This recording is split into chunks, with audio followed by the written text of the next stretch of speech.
How are you? Put this paint down.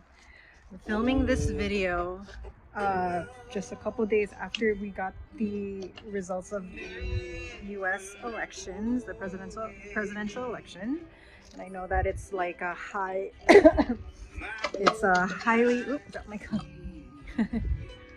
It's a highly emotionally charged time right now for a lot of people for a very good reason.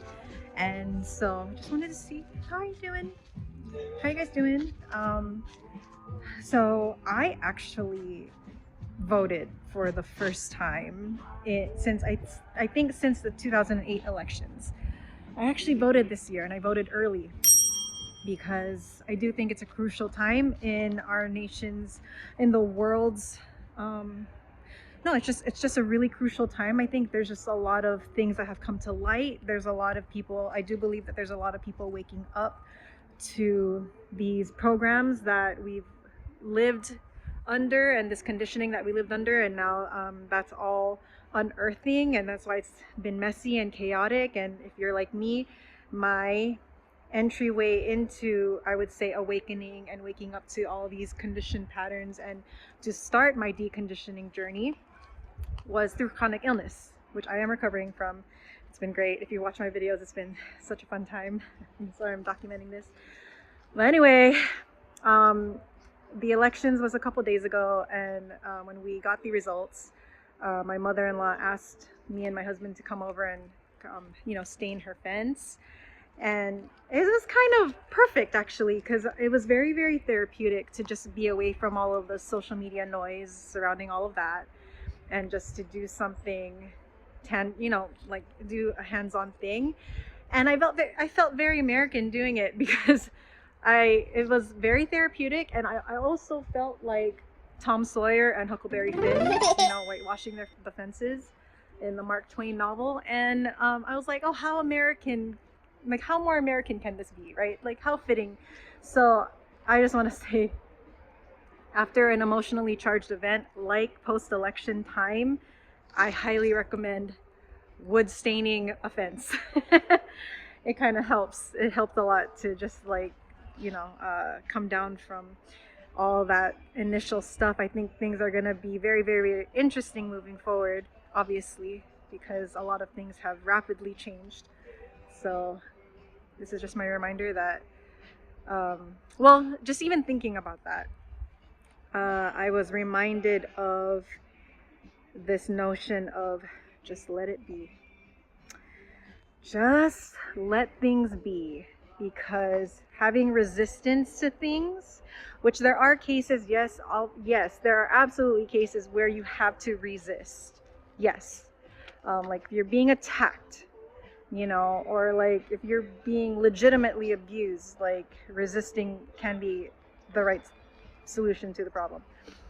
But I think when you hit a hardship, like if you find yourself dealing with chronic illness, physical, mental, addiction, whatever, I think a big lesson that comes out of that is realizing that, oh, maybe my resistance to life led me here. And I mean that to say, like, when you resist something, it's usually due to a fight or flight response. You're in a hypervigilant state, and so you're feeling attacked. You sense a threat, and so you resist. And that doesn't quite work in the chronic illness phase, right? Like all of you guys that have been on this journey, like on this mind-body recovery journey, like rewiring your brain to not do illness anymore, you've learned that what you resist persists. So the more that we resist the discomfort, the more that we don't want it to be here, the more that we fight it and we consider it a threat, it's just going to get louder and louder and louder. So this election surprisingly reminded me of that, because whether or not you agree with who the candidates or with whoever was elected, like resisting it can cause so much stress. You know what I'm saying? Like, just let it be. Like, this is what happened, and I think actually I see a stark difference from this election versus previous elections. Like, I think people are realizing that, hey, maybe like resistance to the outcome or the result may not be the most healthy and best way to go about it, whether or not you agree with the candidates who are elected or not. This has to happen. This is what's happening. So what can you do about it in your own personal space, in your own life? What can you're still in charge of your life. You're the one that's still in control of every little decision, every little choice, every little action that you take in your life, no matter what is happening externally around you. That's the power that we hold inside, and that is a peace that we have inside. We just need to access it. So if you're feeling unnerved and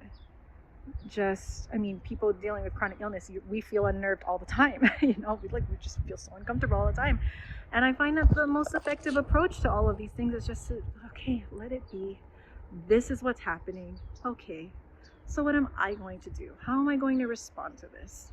And I find that if I'm so resistant to whatever I don't like or whatever I don't want to feel, then the cortisol spikes, the victimhood spikes. You know what I mean? Like, it doesn't help. Just let it be. Okay, I got symptoms. Fine. I enjoy, literally sometimes what has been super effective, if I'm just feeling super uncomfortable and super terrified because my brain is going, oh my God, this is going to happen because I feel like this, right? I'm just like, okay, let it. I'm enjoying that. There's nowhere else to go. I'm going to stay in this discomfort. I'm going to feel these sensations. I can't escape it. Okay. Bring it on. I'm going to enjoy it. Let's enjoy this together. Sure. Come on. All right. It's fine. And then that's such a, the relief as a result of that is so tangible. Like, you totally feel it. It's just like, all right, cool, come on. I'm like so dizzy. Okay, this dizziness is not gonna go away. Okay, let's have a party. I'm gonna enjoy you. I can't escape from it anyway. Escaping from it and resisting it's gonna get me into more trouble and more fear and more threat and more blah blah blah blah blah, more alarms ringing. So I'm like, okay, let's just sit here. I'm gonna enjoy you. Great. I don't agree with the president. I agree with the president of the United States currently. Okay, fine. Bring it on. Next 4 years, fine. Let's just do it. This is just what's happening. My kid's having a tantrum. She's screaming her head off, and I'm just trying to get out the door. Okay, go ahead. Scream your little head off. I don't need to apply any more cortisol to this situation. Or I don't need to generate any more cortisol to this situation. Stuff like that. Sometimes just letting things be, and I'm not saying your emotions aren't valid. They're absolutely valid. Come on. You're a human being, yes. But how are you reacting? How are you responding to things that you don't like? Are you increasing the cortisol, or are you letting it be so that there's no cortisol? Your brain learns there's no threat. Low power. Okay. You know what I mean? So that's just, I know, you almost kind of feel delusional when you start approaching life this way, because we are conditioned to be on guard. We are conditioned to, and like I said, there are instances where this works. But in an instance when being on guard, chronically being on guard and feeling like there's threats everywhere and fighting life, if that's been going on so much that it led to chronic illness, hardships, major relationship issues, addictions, whatever, then we might want to step back a bit and just be like, is this even worth it? Is my heightened emotional reaction to this thing or this person or this situation or this sensation, is it worth the extra cortisol? I'm here to tell you 99% of the time, it's not. This is a lesson I've learned too. So that's all. Just blabbering away. But I know it's a sensitive time for a lot of people. And I just implore you guys, just with whatever you're going through, honestly, for the most part, especially if it's been a chronic issue, Just let it go. Just let it go. Let it be. Let it be. Fine, this is gonna happen. Okay, fine. I accept that this is happening. So then what can I do? All right, and then you go from there. So I'm wishing you guys a lot of love, a lot of peace, a lot of joy, a lot of, I don't know, I think there's a call for a lot of strength to endure during this time. There's a lot of grace to be given and to be received. So I just wish all those good things upon you guys, and we'll be okay. Everything's gonna be okay. Just like, yeah, just we don't need more added stress. Life's gonna bring stressors. It's kind of why we're here. To experience these stressors, to be refined and become these whole people that God intended us to be.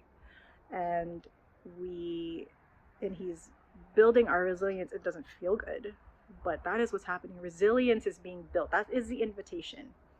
So are we going to take it? Are we going to receive the invitation and let it propel us forward? Or are we going to keep denying it, keep rejecting it, keep fighting it, and then running around in these vicious cycles of hardship? So random thoughts after post-election. So I wish you guys all the love. Have a good week. Have a good day. Take care of yourself. Okay, see ya.